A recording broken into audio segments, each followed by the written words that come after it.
नमस्कार, मी अश्विनी पुन्हा एकदा तुमचं एका नवीन व्हिडिओमध्ये स्वागत करते। आज आपण रक्षाबंधन स्पेशल ओल्या नारळाची बर्फी बनवणार आहोत। इथे बघा ओला नारळ घेतलेला आहे मी। तर हा नारळ की नाही आता आपण फोडून घेणार आहोत। यातले 2 नारळ मी फोडून घेते। नारळ फोडायला जितका सोपा ना तितकाच नारळ काढायला खूप अवघड आहे। तर हा नारळ फोडून घेतलाय, पण आता यातलं जे आपण नारळ आहे की नाही ते काढायचं कसं तर तुम्हाला सांगते। काही मिनिटांमध्येच आपण की नाही ओला नारळ बाजूला काढून घेणार आहोत। इथे कुकरमध्ये थोडंसं पाणी घातलेलं आहे, एक स्टँड ठेवले आणि कुकरचा डब्बा ठेवलेला आहे मी, आणि त्या डब्यामध्ये की नाही मी असे नारळ ठेवलेले आहेत बघा।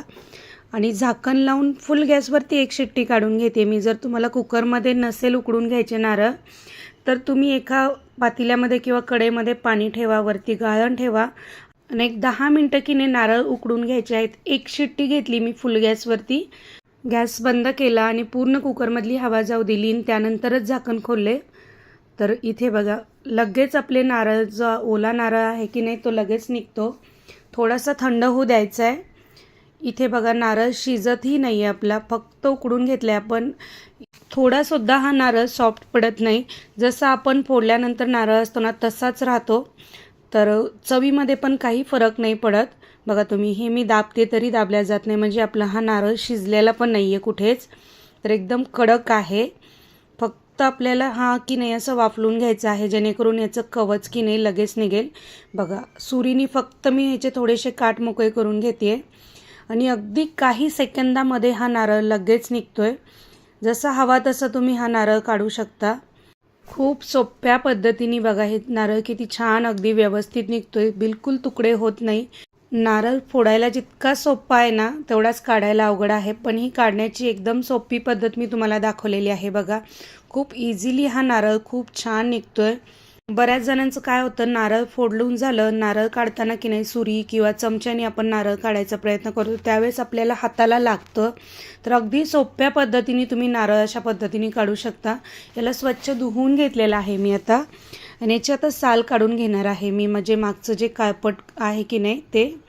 तर इझिली बघा पटकन ही याची सालही काढता येते आपल्याला, आणि नारळाचे तुकडे झाले ना तर आपल्याला याची सालही काढता येत नाही। तर पूर्णपणे याची साल काढून घ्यायची आहे आपल्याला।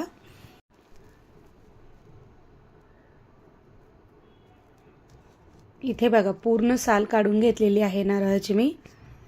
आता की नाही याचे बारीक तुकडे करून घेतलेले आहेत। तुम्ही नारळ किसूनही घेऊ शकता, पण मी मिक्सरला बारीक करून घेते। बारीक तुकडे करून घेतले आणि त्यानंतर मिक्सरला ते तुकडे मी बारीक करून घेतलेले आहेत। सर्व नारळ मी सेम पद्धतीने बारीक करून घेणार आहे मिक्सरला। आता की नाही हे मी मोजून घेते बघा, 2 वाटी हा नारळाचा चव भरलेला आहे। आता की नाही आपण साखरेचं प्रमाण घेऊयात। गॅसवरती कढई ठेवले, 2 वाटीला की नाही मी 1.5 वाटी साखरेचा वापर केलेला आहे। साखर तुम्ही कमी जास्त घेऊ शकता। आता की नाही आपण थोडासा पाक बनवणार आहोत साखरेचा। साखर बुडेल इतपत पाणी घालायचं आहे, खूप जास्त पाणी घालायचं नाही आहे, एकदम जास्त नाही घालायचं, थोडंसंच पाणी घालायचं। आणि की नाही 2 ते 3 मिनिट आपल्याला ही साखर पाण्यामध्ये वितळून घ्यायची आहे पूर्ण। इथे आपल्याला कुठलाही पाक करायचा नाही आहे, फक्त साखर पाण्यामध्ये वितळून घ्यायचे पूर्ण, आणि एक मिनिट आपल्याला उकळी काढून घ्यायची पाकाला फक्त। खूप सोप्या पद्धतीने ही नारळाची वडी तयार होते बघा। इथे की नाही साखर पूर्णपणे वितळलेली आहे, 1 मिनिट उकळी काढून घेतली। आता की नाही यामध्ये बारीक केलेला ओला नारळ घालून घेणार आहोत आपण। अगदी कुणालाही जमेल इतकी सोपी ही नारळाची बर्फी तयार होते। खूप सोप्या पद्धतीने मी रेसिपी दाखवलेली आहे। याला मिक्स करून घेऊयात आपण। आता यामध्ये की नाही मी 1 वाटी दूध घालते, थोडीशी साय आहे दुधावरची, आणि 1 वाटी दूध। जर तुमच्याकडे साय जास्त असेल दुधावरची तर तुम्ही जास्त साय घालू शकता, किंवा जर खवा असेल घरात तर खवा घाला थोडासा, 1 अर्धी वाटी। खूप छान होते बर्फी आणखी। तर आता मी दूध घातलेलं आहे। दूध घातल्यामुळे बघा हे मिश्रण आपलं बऱ्यापैकी पातळ झालेलं आहे। आता की नाही हे की नाही मी झाकून ठेवणार आहे आणि ना याला पूर्ण आटू देणार आहे।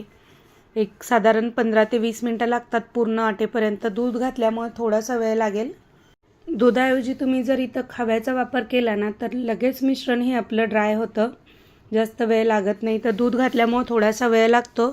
दूध पूर्ण आटेपर्यंत की नाही आपल्याला हे मिक्स करत राहावं लागतं आणि अधूनमधून 1-2 वेळा याला मी छान मिक्स करून घेणार आहे. आता इथे बघा यातलं की नाही जे दूध होतं की नाही बऱ्यापैकी पूर्ण आटलेलं आहे. तर आता हे मिश्रण आपल्याला कंटिन्यू हलवायचं आहे. इथे बघा एक केक टीन घेतला आहे मी, थोडंसं तूप लावून घेते. तुम्ही एखाद्या ताटालाही तूप लावून घेऊ शकता. इथे की नाही कंटिन्यू आपल्याला हे मिश्रण हलवून घ्यायचं आहे जेणेकरून खाली करपणार नाही. थोडी वेलची पूड घालते. परत एकदा याला मिक्स करायचे. पूर्णपणे हे जे मिश्रण आहे ना ड्राय होऊ द्यायचे. बघा एकदम कोरडं खट्ट करून घ्यायचं आहे आपल्याला हे मिश्रण. बघा इथं असं मस्त असा याचा गोळा तयार झालेला आहे. हाताला चिपकलं नाही पाहिजे आपल्या हे. तर आपलं हे आता बर्फीचं मिश्रण तयार झालेलं आहे. केक टीनला मी तूप लावून घेतलेलं होतं आधीच, तर मी असं थापून घेते. हे की नाही बघा अशा पद्धतीने स्पॅच्युलाच्या साहाय्याने सगळीकडे मी थापून घेतलेली आहे. थंड झालं की नाही आपण की नाही याच्या आवडीनुसार वड्या पाडून घेणार आहोत छोट्या मोठ्या स्क्वेअर शेपमध्ये. बघा बिलकुल हाताला हे मिश्रण चिपकत नाही आपल्या. तुम्ही जर माझ्या चॅनलला नवीन असाल, तुम्हाला माझ्या रेसिपी आवडत असतील तर प्लीज चॅनलला लाईक करा, शेअर करा आणि सबस्क्राईब नक्की करा. रक्षाबंधनला मी नेहमी ही नारळाची बर्फी मी घरीच बनवते आणि त्यात नारळ माझ्या घरचेच असतात त्यामुळे बऱ्याचदा बर्फी मी घरी बनवते.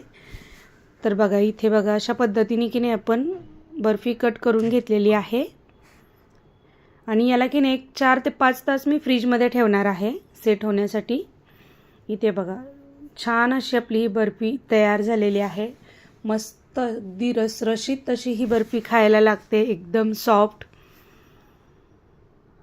खूप छान एकदम रसरशीत ही आपली नारळाची बर्फी तयार झालेली आहे. ओल्या नारळाची बर्फी. तुम्हाला एक पीस काढून दाखवते बघा मी किती छान तयार झाली आहे, बघू शकता तुम्ही. तुम्हाला जर नारळाची बर्फी नसेल का बनवायची तर तुम्ही याचे लाडूही बनवू शकता किंवा छोटे छोटे पेढेही बनवू शकता. तेही खूप छान तयार होतात. ओल्या नारळाचे पेढे किंवा ओल्या नारळाचे लाडू. तर मस्त अशी आपली रसरशीत अशी ओल्या नारळाची बर्फी तयार झालेली आहे. या रक्षाबंधनला तुम्ही तुमच्या भावासाठी ही बर्फी नक्की बनवून बघा, खूप छान होते. पूर्ण व्हिडिओ पाहिल्याबद्दल धन्यवाद.